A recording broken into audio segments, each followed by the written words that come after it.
তো বন্ধুরা, এবার আমি এই যে সেট ক্রিমটা ফ্রিজে রাখছিলাম সেটা দিয়ে এখন আমি একটু ডেকোরেশন করে নেব। তো একটু জাস্ট ক্রিমটা কেকের উপরে একটু স্প্রেড করে দেব, এভাবে একেবারে সমান করে। আমার আসলে কেকের টিনটা একটু বেশি বড় ছিল, সেজন্য কেকটা যদিও নরম স্পঞ্জি, কিন্তু তারপরেও কেকটা অত বেশি ঠিক হয় নাই আর কি। তবে টিনটা যদি ছোট হতো তাহলে আরও বেশিটা ঠিক হয়ে যেত আর কি, কেকটা ঠিক হতো আরও। তো যাই হোক, এভাবে আমি সুন্দর করে এভাবে স্প্রেড করে নেব কেকটার মধ্যে। 3টা ডিম দিয়ে এভাবে একেবারে ছোট করে সুন্দর করে আপনারা সিম্পলভাবে বাসায় একটা কেক বানিয়ে নিতে পারেন।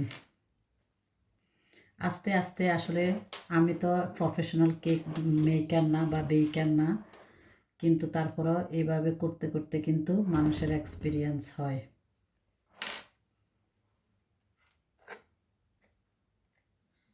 আমি কখনো কোনো ক্লাসও অ্যাটেন্ড করি নাই, যদি আমাদের এখানে আমার কাজের জায়গায় কিন্তু সুন্দর সুন্দর বেকিং কুকিং ক্লাস হয়, কিন্তু আমার আসলে সময় হয় না, কারণ আমার তখন অফিস আওয়ার থাকে।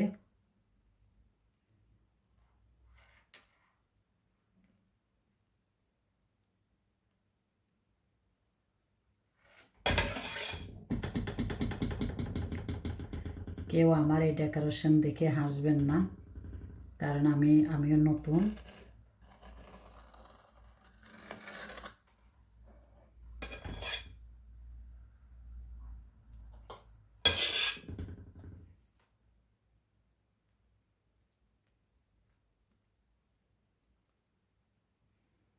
এবার এখানে বেশি কিছু না, আমি বাদাম কুচি দিয়ে এটাকে ডেকোরেশন করব। 2-3 রকমের বাদাম নিয়েছি এখানে, পিস্তাশো আর হচ্ছে হেজেল নাটস।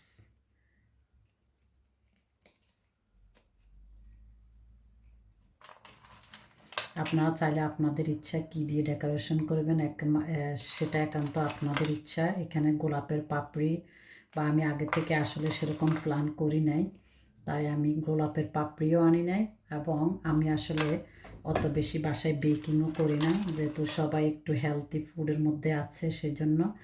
তবে আজকে কোনো একটা বিশেষ কারণে একটা কেক বানিয়ে ফেললাম। আজকে যেহেতু বাসায় আছি, মাঝে মধ্যে ইচ্ছে করে আসলে এ ধরনের কুকিং বেকিং করার জন্য। তো দেখলেন তো একেবারে সিম্পল হয়ে গেছে আজকের ইয়ামি কেকটা। ভালো থাকুন সবাই, আল্লাহ হাফিজ, আসসালামু আলাইকুম।